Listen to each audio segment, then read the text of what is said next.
paid ads for us on LinkedIn do not work. Facebook and Instagram work. I know. For IT people especially. Every time I say that, I do it with a little bit of shame, but it's true. Tell me, I want to hear more. Like, how do you get this to work? This conversation around like no more websites, 0-click everything. Who needs a website anymore? Use case type content is where I think the website disappears. I hate direct traffic. Yeah. You don't know where it's coming from. Yeah. We get a ton of direct traffic that never converts. It's about search visibility, including showing up in Google-generated AI results on key terms people are interested in a buying cycle, and making sure we're appearing in all of them. Also, I did look it up. Auvik is #1. That came up for top SaaS network mapping tools. Damn. And there you are. What is something that you believe right now that you're getting the most pushback on from your team, from leadership, from friends?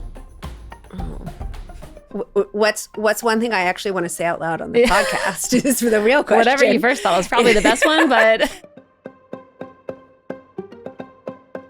Rose, so we just wrapped up with the CMO of Auvik, Suzanne Rodriguez.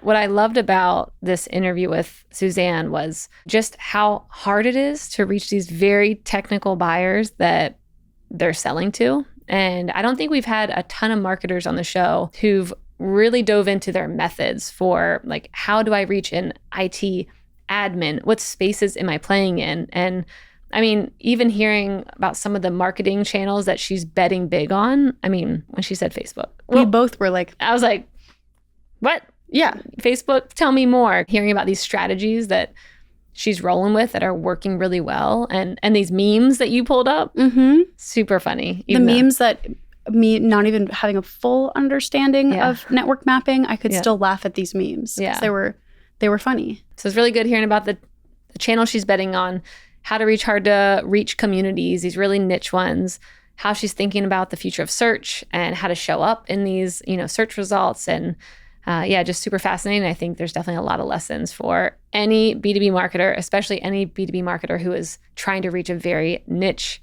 hard to reach community. This is definitely the episode. And any marketers who have this push and pull that's promotional versus entertainment. I thought that was really interesting to hear the challenge that she faces as a leader of those marketing teams of what do we focus on more? Should we be focusing more on our entertainment content or more on promoting our products? That was really interesting. All right. Well, let's get into it. Hello, everyone. Welcome back to Marketing Trends. I'm your host, Stephanie Postles, and I also have my amazing producer, Rose, in the house. Everyone say hi to Rose. This is her second episode? Yes. Yeah, I think so. Okay.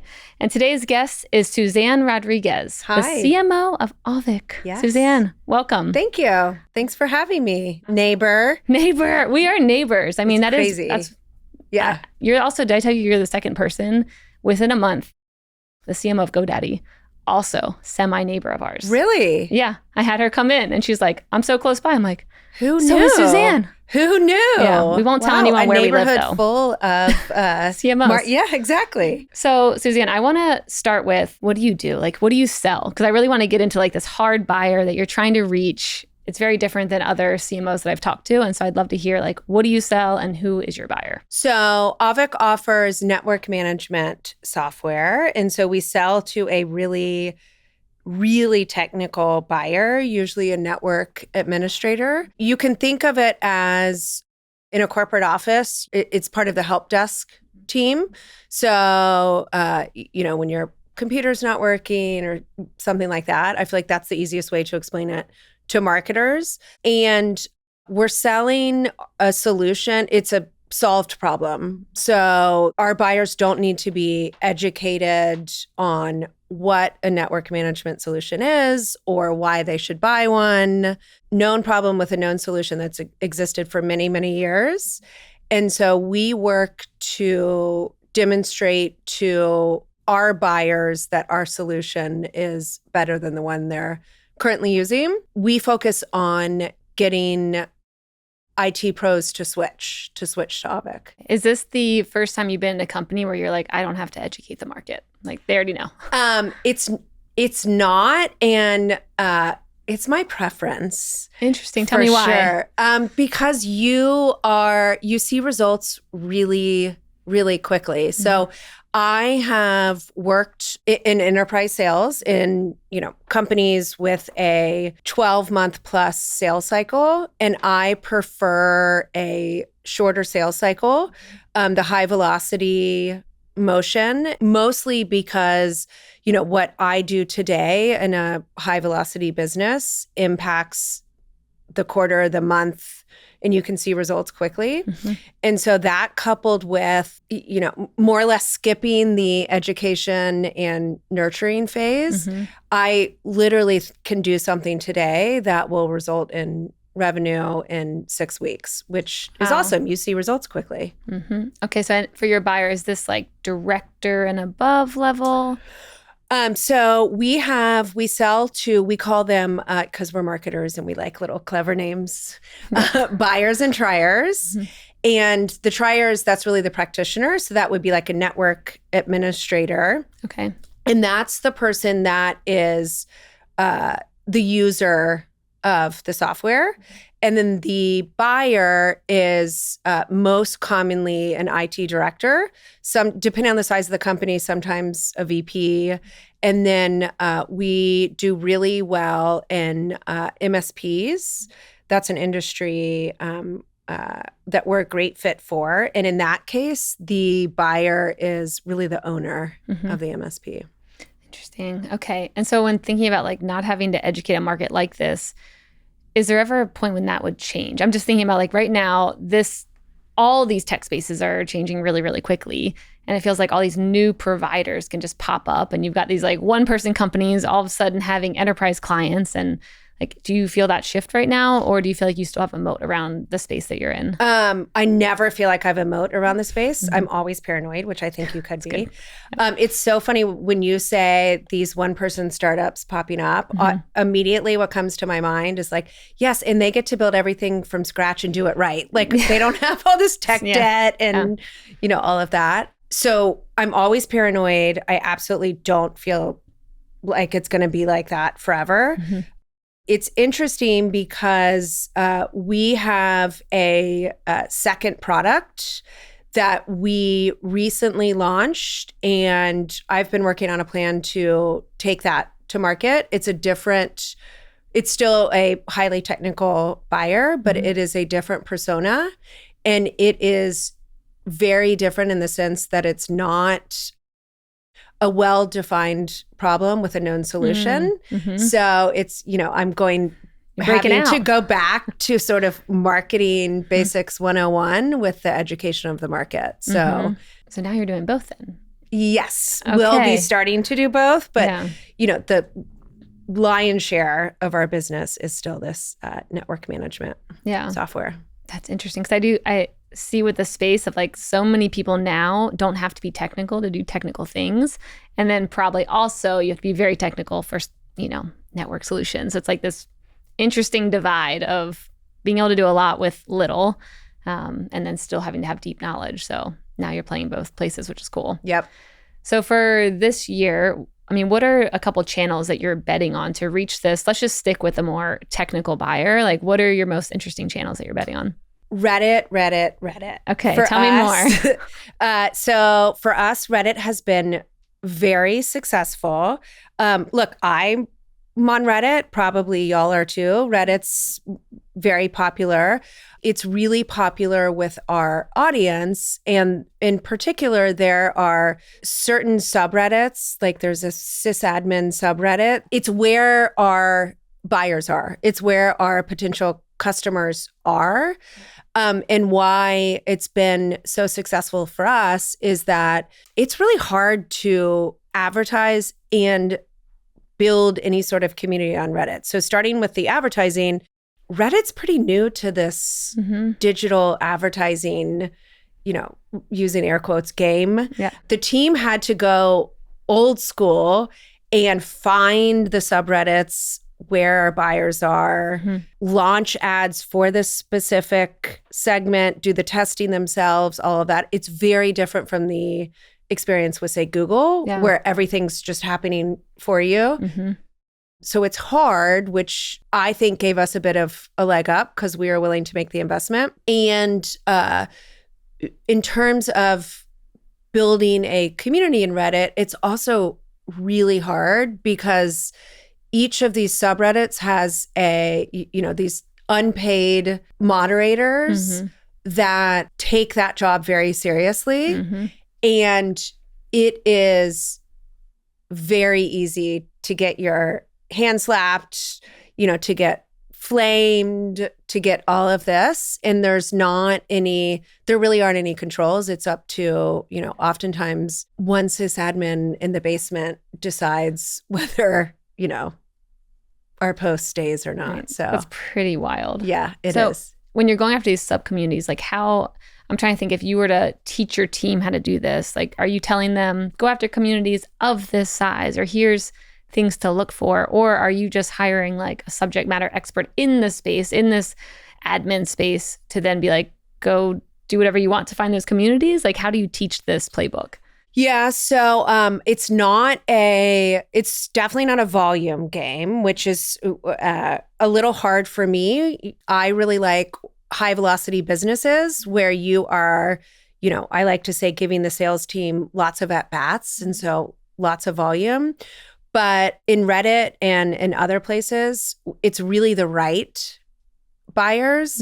So it is finding subreddits where the people in that subreddit are more or less exclusively our buyers. Like, look, network admin is going to participate in some sports themed subreddit, but the majority of the people there are not. So we've chosen to go really focus. I am more interested in hiring. You can be one of two things in hiring a marketer and what I'm looking for.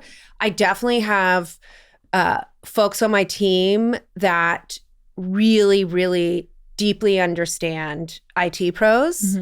Those would be the members of my team that I am counting on to recommend spaces where we should be, where IT pros are.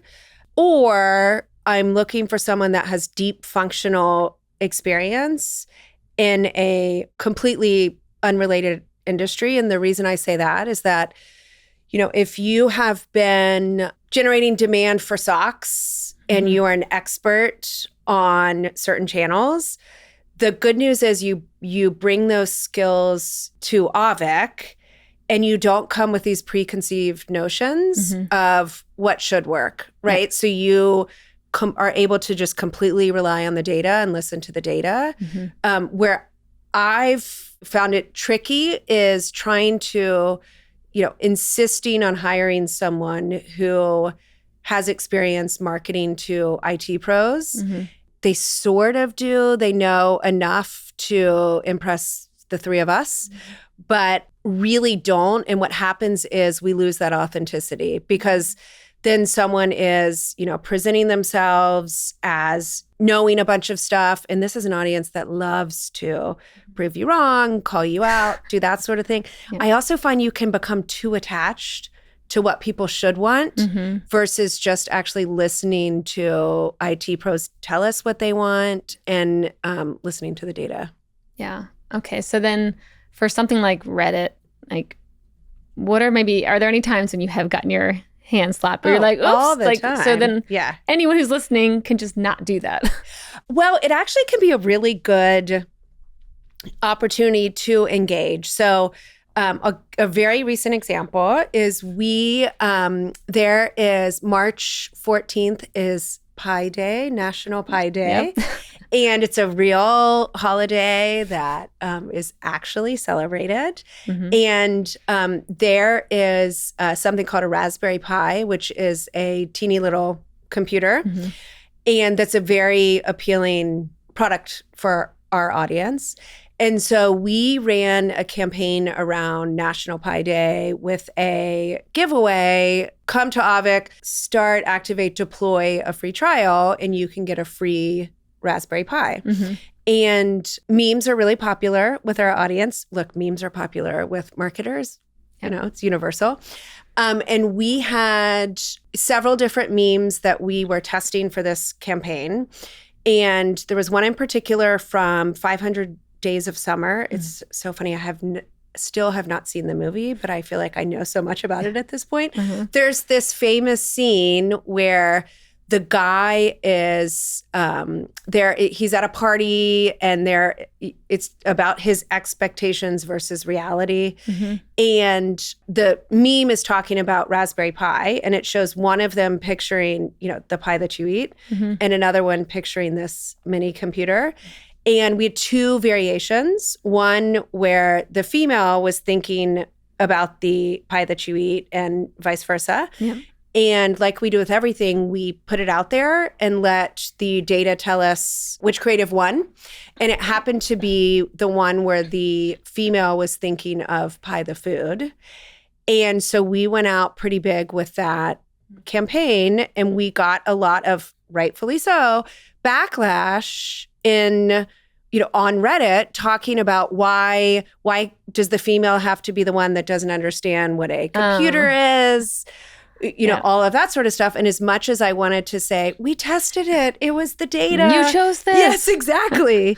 It actually was an opportunity for us to be authentic and address it, not ignore it. And so, went on Reddit and apologized and, opened an honest conversation without being defensive and, apologized, changed the creative to the one we already had. But it became a real conversation starter so that we're in this community where our buyers are.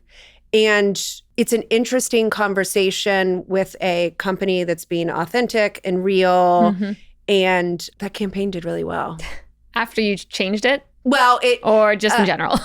In general. Yeah. But I would say after we changed it, Reddit started performing really, really well, just because it's coupled with a conversation we're having in the community as well as paid advertising and being able to tie those two together. So, okay. And then did you as a company come in there and respond? Because I'm also imagining what might work in these Reddit communities is like someone from your company representing you all versus the company. Yeah. So in community, and Reddit is no exception, authenticity is so important. And so I have someone on my team that leads community, but he posts under Auvik Official. So he posts as the company. Yep. So, he's not trying to come in and pretend to be a network admin or anything like that. So we're very transparent, very clear. So we absolutely were posting as the company and saying, you're right, our mistake, we own it. Let's talk about it. So it is a actual human, not a robot, not AI, but certainly posting as Auvik. Okay. I'm kind of surprised that works in Reddit. I don't know, I just have this view, and I'm not on Reddit all the time, but I just have this view, especially in the IT space, that people are like looking like, are you trying to give me an ad? This is a company, like you're not actually an admin.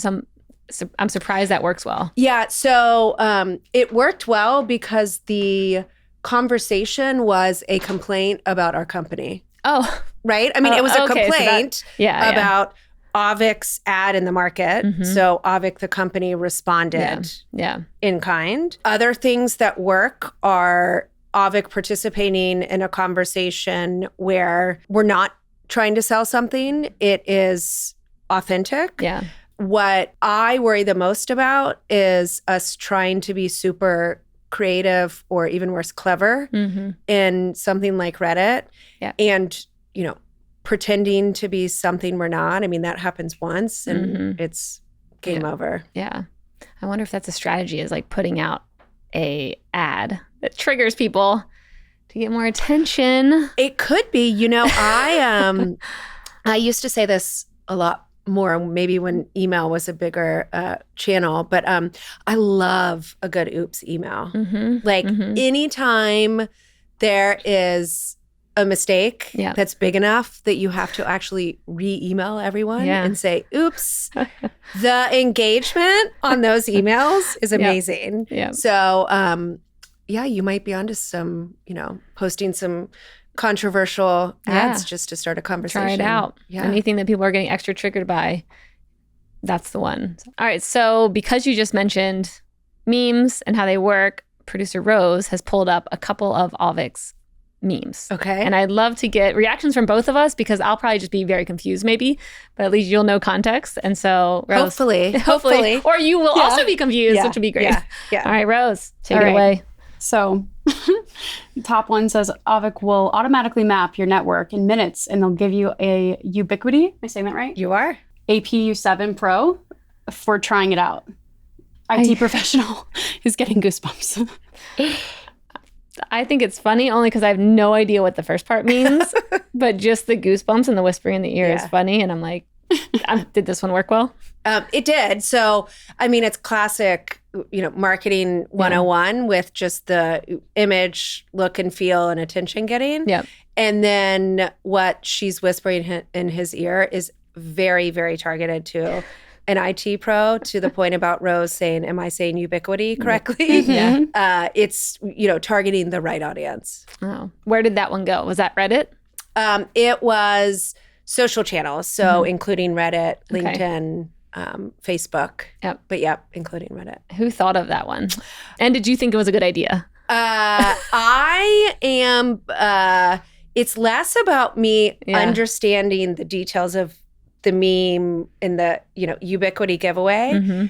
I, as you know, have 2 young kids, and I feel like I'm not as caught up on pop culture as I should be. Same. Right? It's a problem. And I'm like, what movie? Who?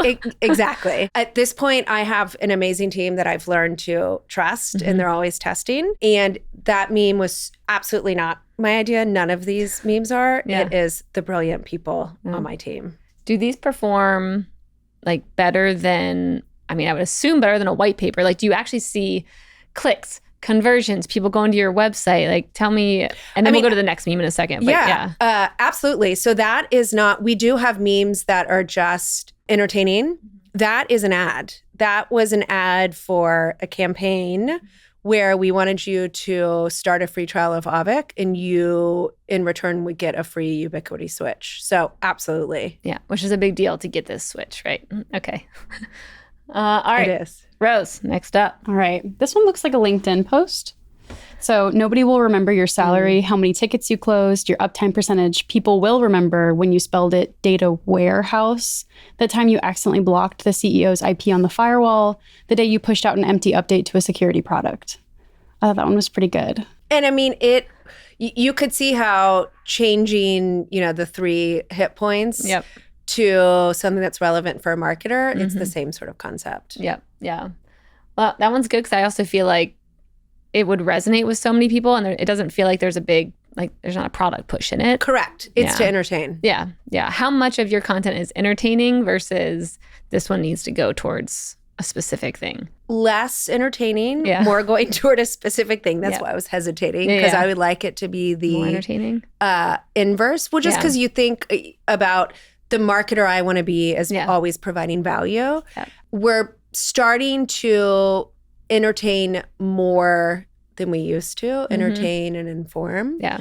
We still do a lot of ads that are asking for a trial. Yep. Yep. Yeah, I've got some ideas for you. I can't We've been wait. getting into the humor space and trying to find the right people to work with. And I'm like, this IT audience, they would love humor and skits and challenges live and reality TV. They're still humans and they probably still watch.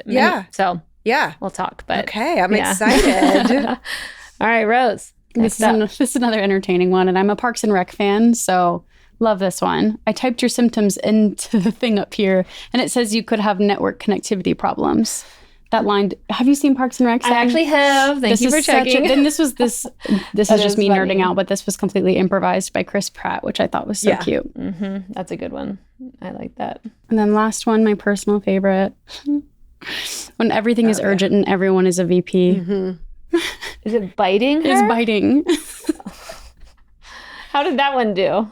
That one did well. And it's it's addressing a real pain point where with our audience, every day, everyone that is in, air quotes, important, a VP is having a absolutely, urgent, must address issue.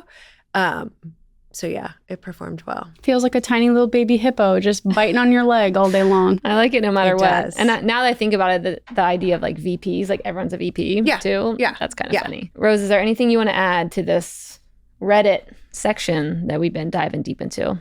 I have a question about just entertaining content versus promotional. Is there a lot of push and pull with that just in your own team? Oh, so much. How do you, as a leader, like facilitate that conversation and push people creatively, but then also push the storytellers and the creative people to like think strategically and pay attention to metrics that matter? It's hard because I have two different teams. One is a demand gen team with a budget and a target and, you know, metrics to hit.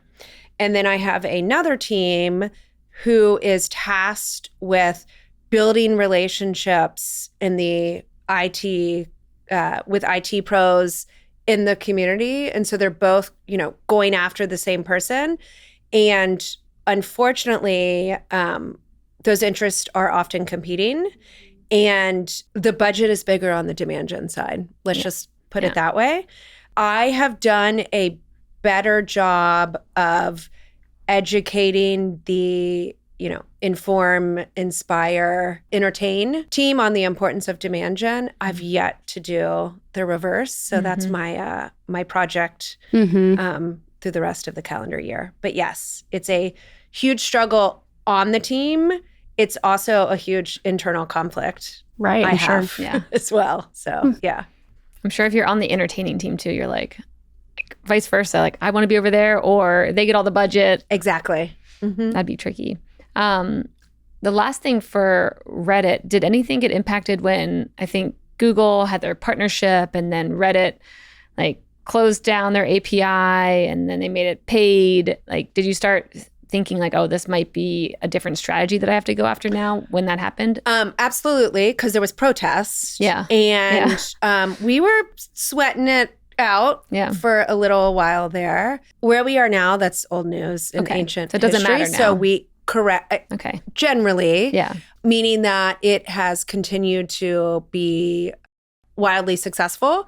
But absolutely, there was a little bit of time there where we thought, you know, we're going to take a big hit to our business. We need to find other places to reinvest. Yeah. Okay, so Reddit was your first channel, which I love. Thank you for going deep into that. What's your second channel you're betting on this year? One of our big bets is conversion on the website. And so we get a ton of direct traffic. And like from where? any like Reddit? Well, but I mean, that's the problem. I hate direct traffic. You don't know where it's coming from. Let me rephrase. We get a ton of direct traffic that never converts. Is really what, you know, what's happening. We have always been focused on conversion optimization and testing on our website, but we are really investing in, you know, making a big bet on being able to convert more of this unknown source of direct traffic into eventually customers. So that is a big bet for us. It's pretty basic, but you know, it's reallocating resources from known programs in order to fund different tools and really, you know, pulling in different contractors, consultants to help advise us is our big bet. Do you think other companies would have a similar problem here? Or do you think you only have this problem because people are already educated on the market and they already are knowing what they're looking for?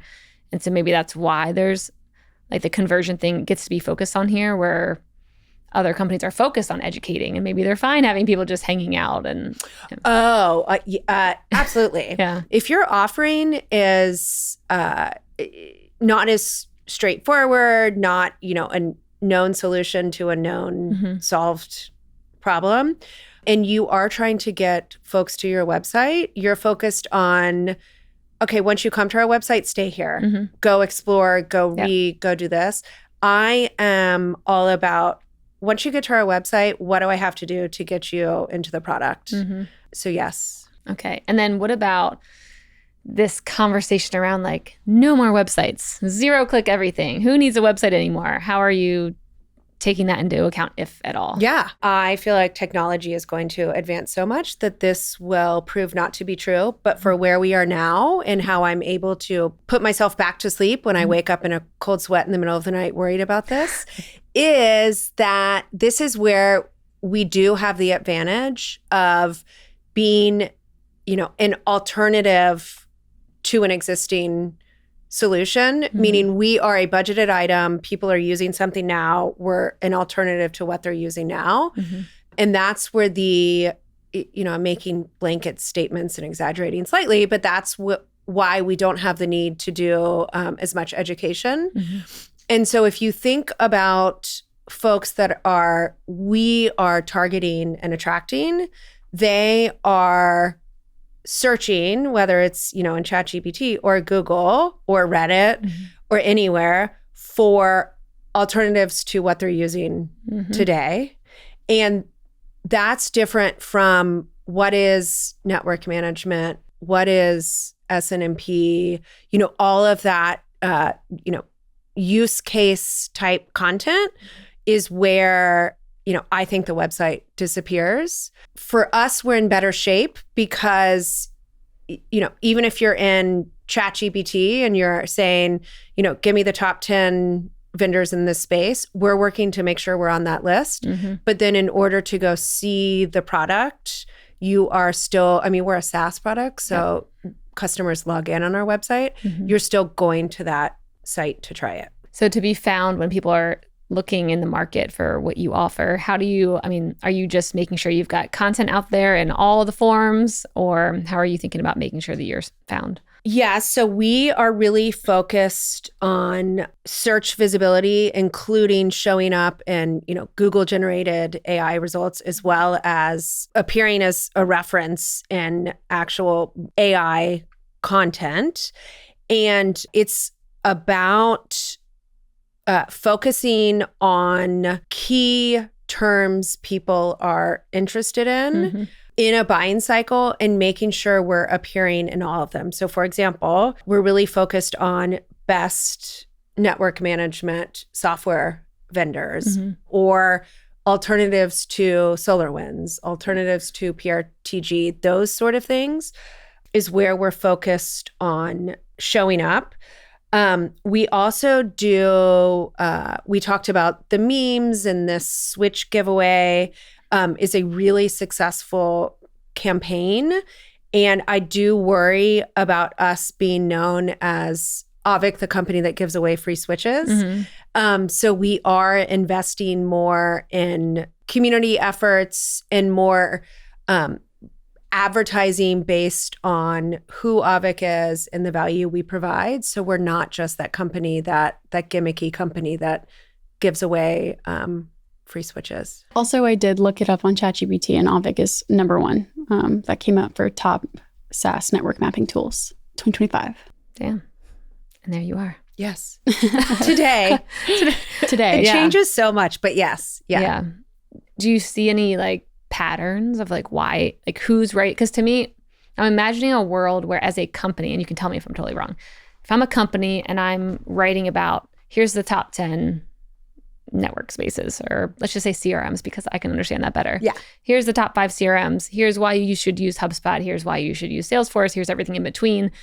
But when it's coming from maybe an influencer in the space or someone who doesn't have deep ties within a company, it seems like that's what ChatGPT would rely on in the future, versus HubSpot wrote an article saying, here's why we're the best, and here's 5 others down at the bottom, but obviously we're the best.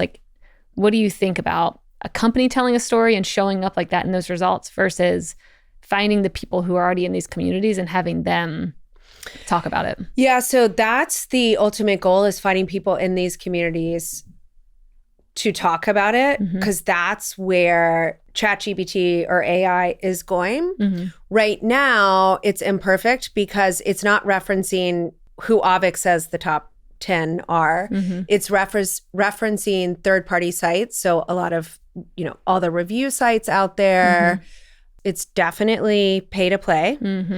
And there are a lot of influencers, yes, who have these sort of top, 10 vendor list, but they're also pay to play. I feel like it's the big secret. All of it is. The future's only, I think, getting more authentic with what's being sold. And like back in the day, you could have a ton of ad money. You could be, paying to be on all these review sites and Gartner recommending you.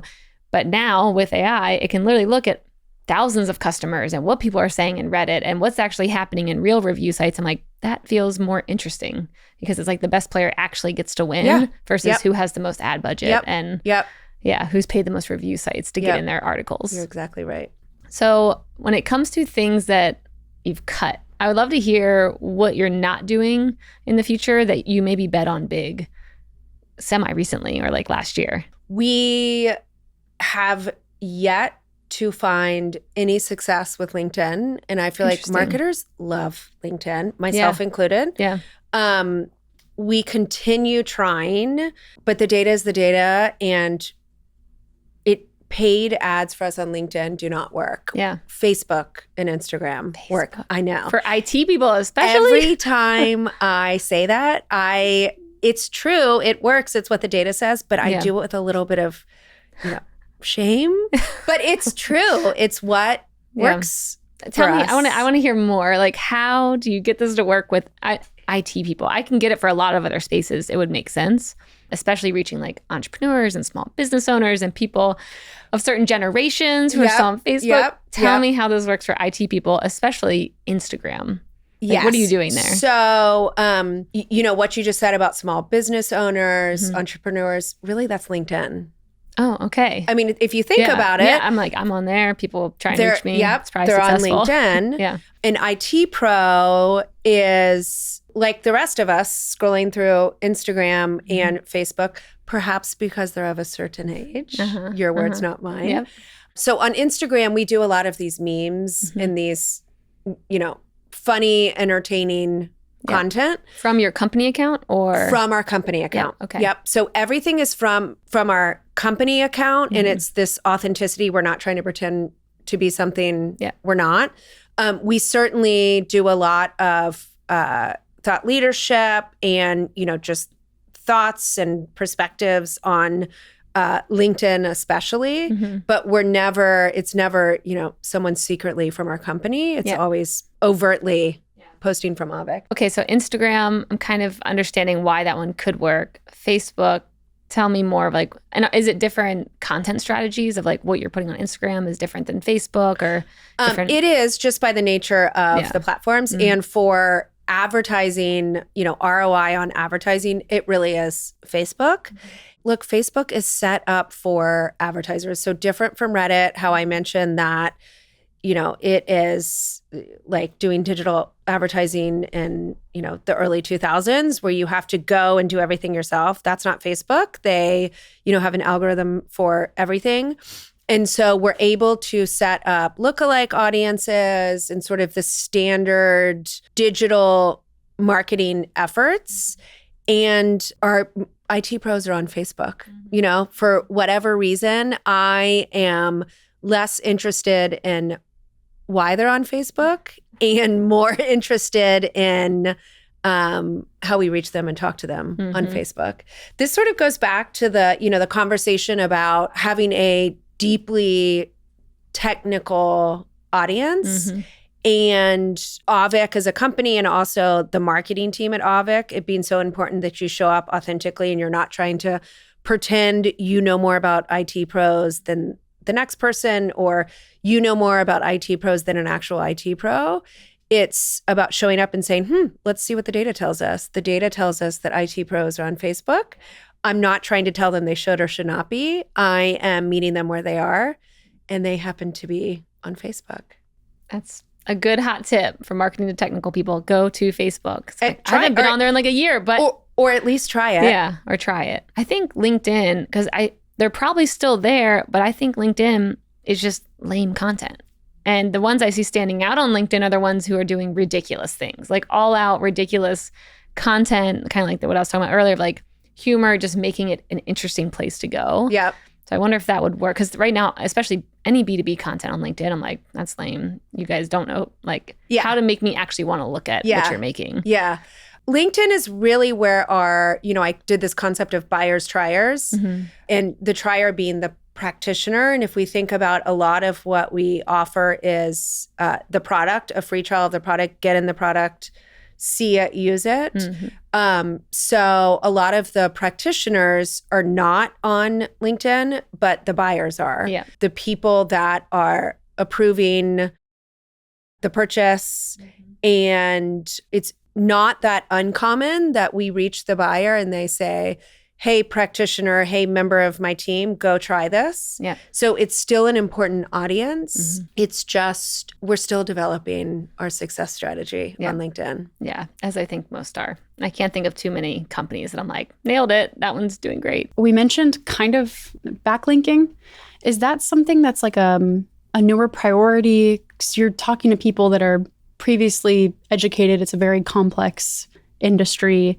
So is backlinking really important, or is it a particular challenge for you? It's a good question.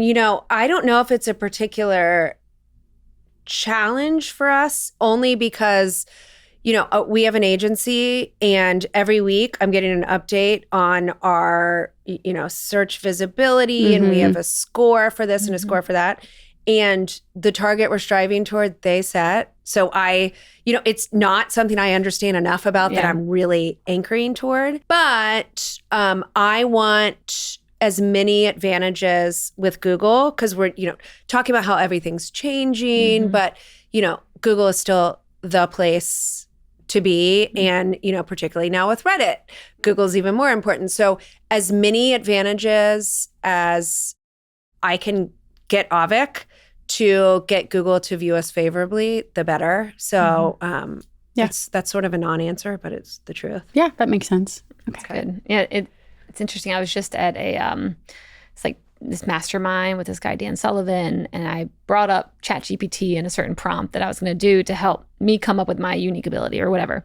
And most of the room still had not used ChatGPT. And I was like, I think that's normal, actually. Like if you look at the data, like we get caught up in this, the world's changing so quickly, which it is. Yeah. Search is changing, this, that, everything's going to be coming from these LLMs now. But then when you look at it, you're like, most people actually probably still use Google to like search for things. Yeah. And so I think once you start, literally my jaw dropped when you said that because I was like, I cannot, I'm affectionately called ChatGPT her. So I talk about her all the time. She's my best friend for no matter what I want to know. Yep. I took my kids to Disney for spring break and without her, we would have had no trip. I mean, I use it for everything. Yep. So it's just, me too. Yeah. I'll have to send you this meme. Maybe you've seen it. We can probably pull it up at some point. But someone's walking as like a white person. Yeah, I know exactly what you're talking about. That'd be a good one for y'all to use. Because about 50 people sent it to me. Oh yeah, because they know how I refer to her. Yeah. And so Rose, it's like a person sitting on a bench, and there's like a white little figure. It's like ChatGPT. Her best friend. Yeah, her best friend everywhere. Yeah. It's really good. That's me. I love that. Okay, so I want to get into your leadership style because I know when we talked previously, you talked about this concept of radical transparency and being really candid and how you work with your team and why that's helpful. And so I'd love to hear first, like, how you develop that. Like, tell me a bit of the history there of why you lead in the way that you do now. Yeah. I'd like to pretend it was this whole deliberate strategy. I love the book Radical Candor by Kim Scott. And I think that's helped me channel it. But the reality is it's my authentic self. I am a person that tells it to you straight. One of my greatest flaws is speaking without thinking. Same. Perfect. I'm like, oops, that was a little too far. Yeah. So I have, I believe so fully in authenticity, both with, as a company to our customers, but also just, how I show up at work. I am at work who I am at home, and that doesn't work for everyone, but it's very natural. It would be exhausting for me not to be radically candid. So I think that gives me a really big leg up. When I think about, leveraging this framework in the Radical Candor book, it helps me channel that in the most productive way. The reason I really latched onto and really, love what Kim Scott talks about in this, Radical Candor book is that most, if not all people, no one comes to work and wants to do a bad job. Everyone comes to work wanting to do a good job. I'd say everyone comes to work wanting to do a great job. And people assume they're doing a good job until someone tells them otherwise. And how crappy to be, going about your business for a couple years at a company and then all of a sudden finding out you're not doing a good job. That's just, patently unfair.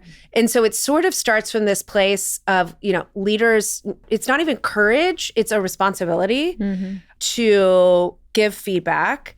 My perspective is when people say feedback, they're usually talking about criticism, and I very much disagree with that. So I give feedback very often, and I would say 90% plus is positive feedback. And that is, some of that is natural to me, but it also is, I don't want to spend my time as a leader focusing on fixing low performers. I want to spend my time making sure I am retaining high performers on the team. And so a lot of that is reinforcing the right behaviors, recognizing good work. And as part of that, I'm a big praise in public, be discreet about any criticism you have one-on-one.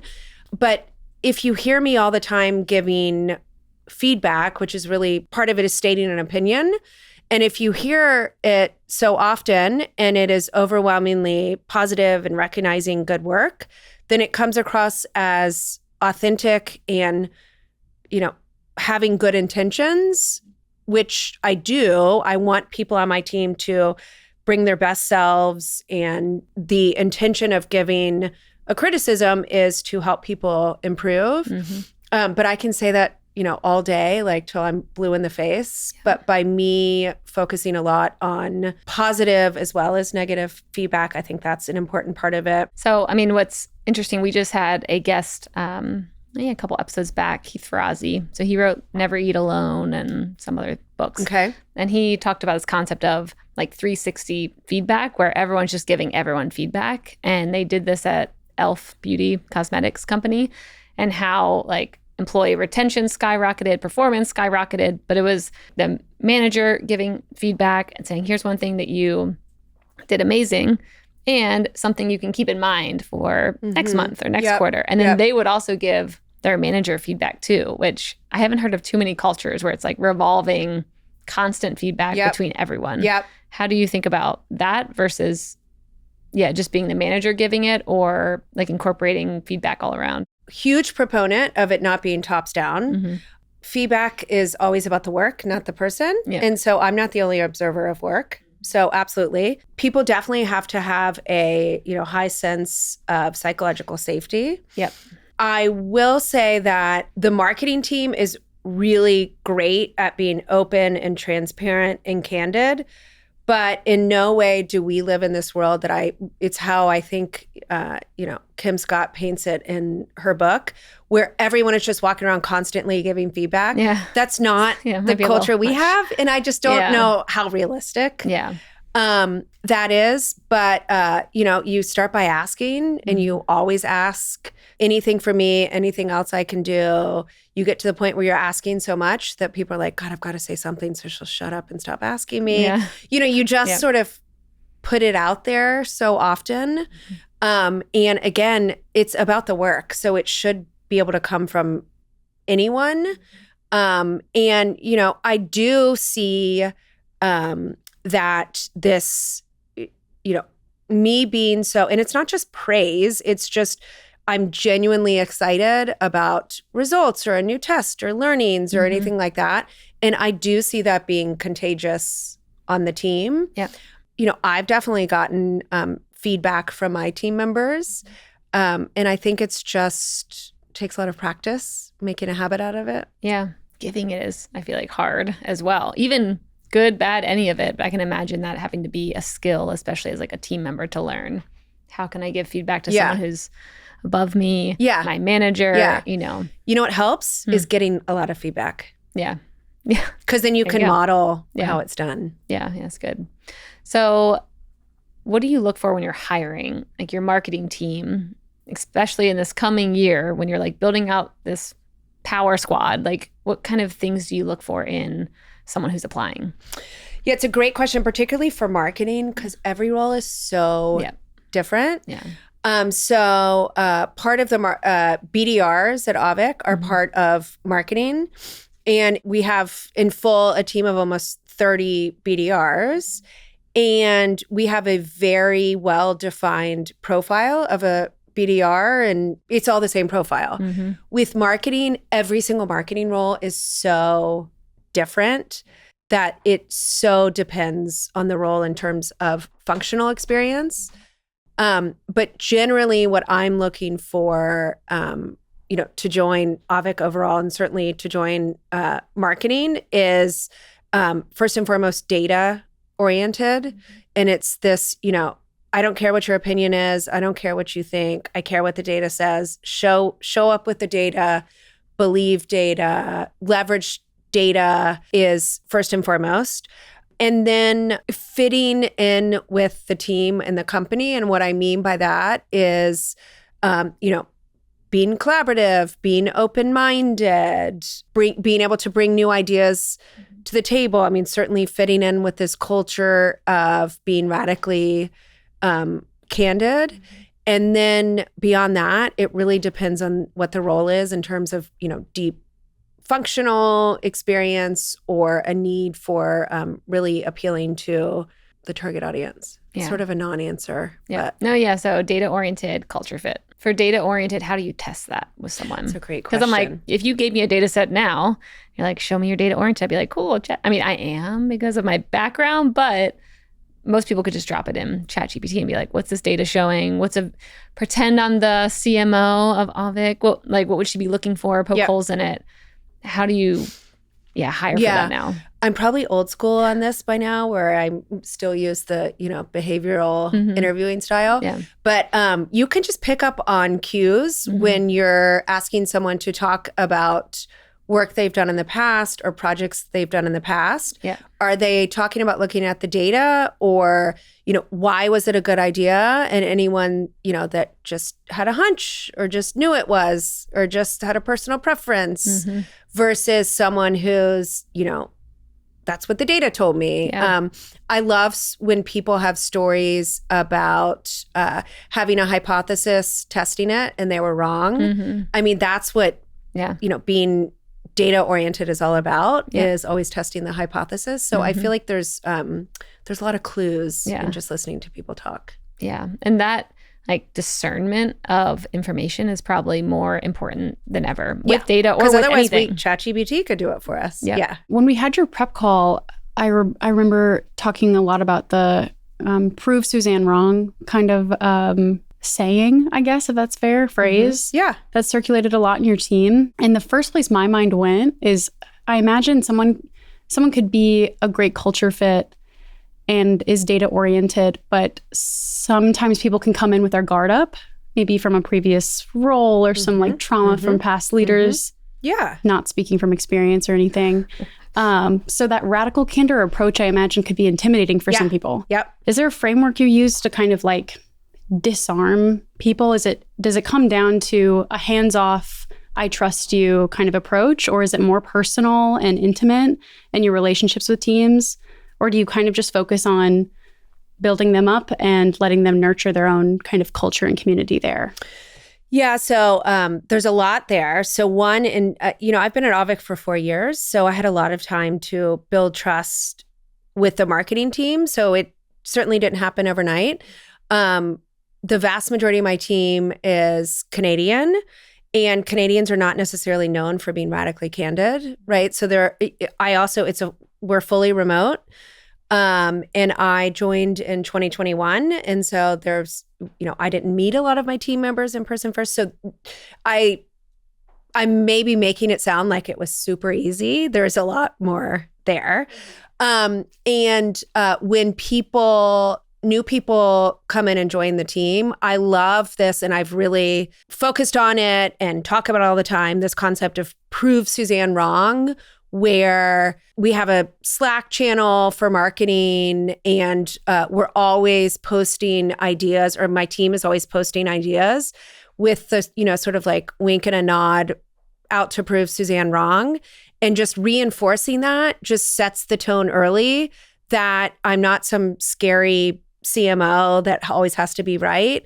I love when people prove me wrong, and I pile on when someone, when we have an example of, we talked earlier about education and nurturing. And I had a woman on my team that felt really strongly about content syndication and putting white papers out there. And, I said, I don't think it's going to work, but I hope you prove me wrong. And that's how it started, because it was really successful. So I think, anchoring on things like that sort of say out loud in public with reinforcement from other team members, the way I am and what I like to hear. But it's tough. Like it took me years to earn trust so that people understood that I really had good intentions, and, certainly rubbed people wrong, at first. I'm sure, especially in a remote setting, right? Yeah. Like things get lost over Absolutely. Slack or Teams or whatever you use so easily. Yeah. What's interesting though is I've decided that I find one-on-one Zoom conversations with video in many ways more intimate than in person, because you are so focused on each other and the person, looking each other in the eyes and having these conversations in a way that I feel like in person just lacks some of that. Wait, tell me more about this. How does, because to me, when I'm in person, I can like feel into someone's energy and how their day might be going and all of that. And on Zoom, I just have no idea really. So it's different because for me, it's only one-on-ones. Yeah. Right. So, just you and one other person. Yeah. And yes, in person connections happen, but I feel like they happen more in group settings or socializing after the meeting. So for example, I have regular one-on-ones with everyone on my team, and it's a set amount of time. So say 30 minutes, and I'm going to talk to you for 30 minutes. So I am, whatever topics you have. And then, tell me what's going on in your personal life. Tell me about this. Tell me about that. Tell me about this.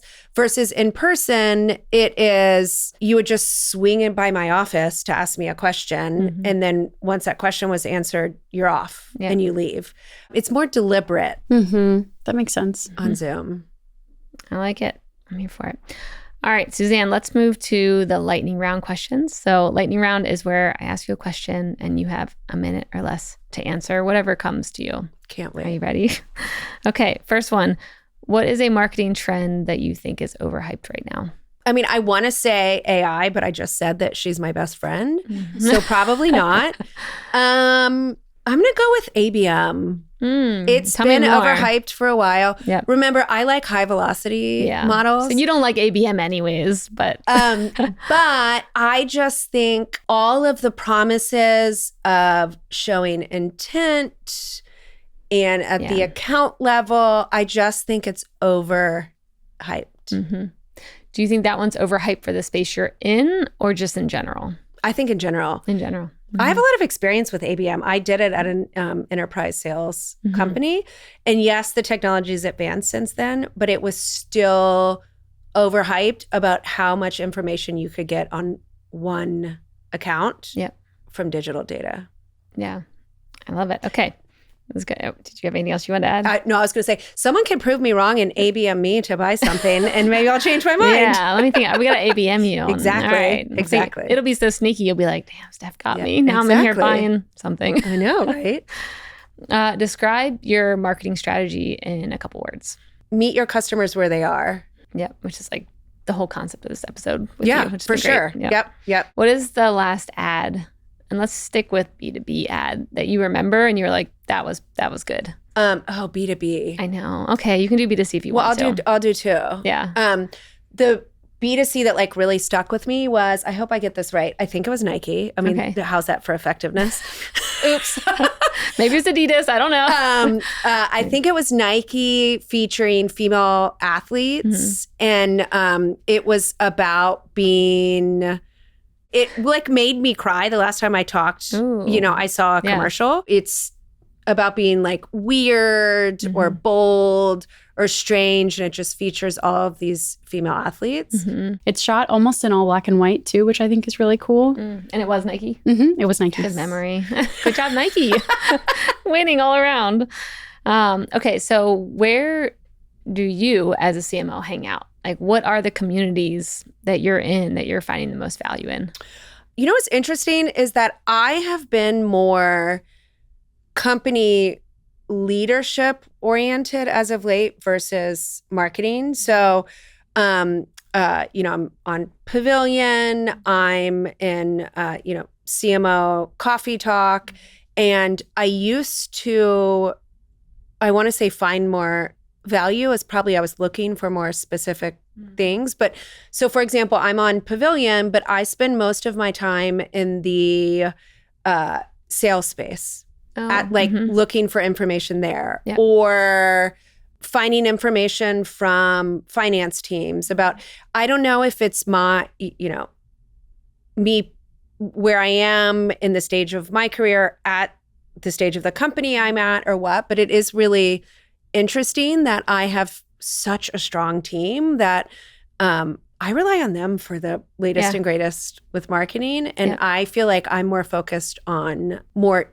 general leadership. Yeah. But Pavilion and the CMO Coffee Talk. I mean, the Slack and being able to search for anything in that Slack is invaluable. Yeah, my team members in their Slack as well for the sales stuff. And he was showing it to me the other day. I'm like, whoa, this is very helpful. Yeah, like anyone mentions a vendor search. Yeah, that's cool. Yeah, it's interesting what you just said because a lot of guests who've been coming on have been saying that, is that they're very focused on this cross-functional, like C-suite collaborators, less about the tactics and more about how do I pull in my CFO? How do I pull in the CRO or the CEO and make sure everyone is betting with me on something and not just me as a marketing leader doing my own thing? Yeah. And so it seems like that's been a big shift over the past couple of years, is pulling everyone together to lead the company in a cohesive way. Yeah. Okay, well, good. Good I'm job, on you. trend. Yeah, you're on trend. Perfect for me. If you were not in marketing, what would you be doing? An interior designer. I would love that job more than anything. I don't know if I would be good at it, but I like my taste. Have you tried it at your house? Of course. Now I want to see. Yes. I feel like this whole episode was about how my opinion doesn't matter. It's about what the data says. Yeah. This is one place where it is my aesthetic and what I like. I just think it's so fun.